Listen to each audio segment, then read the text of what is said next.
Sometimes in probability, we repeat the same action several times and count how often a certain result happens. That is the basic idea behind the binomial distribution. A binomial distribution is used when four conditions are true. First, there is a fixed number of attempts. Second, each attempt has only two outcomes. Third, the attempts are independent, meaning one result does not affect the next. And fourth, the probability stays the same each time. A coin flip is the perfect example. Suppose we flip a fair coin 3 times. We decide that getting heads is a success. That does not mean heads is better than tails. It simply means heads is the result we want to count. Each flip has two outcomes, heads or tails.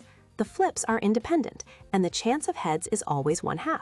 So this is a binomial situation. Now let's find the probability of getting exactly 2 heads in 3 flips. Since each flip has 2 possibilities, the total number of outcomes is 2 times 2 times 2, which equals 8. The outcomes are HHH, HHT, HTH, THH, HTT, THT, TTT, and TTT. Now count the outcomes with exactly 2 heads. They are HHT, HTH, and THH. That gives us 3 successful outcomes out of 8 total outcomes. So the probability is 3 divided by 8, which equals 0.375, or 37.5%. We can also describe this using binomial notation. If x is the number of heads, then x follows a binomial distribution with n equals 3 trials and p equals 0.5 probability of success.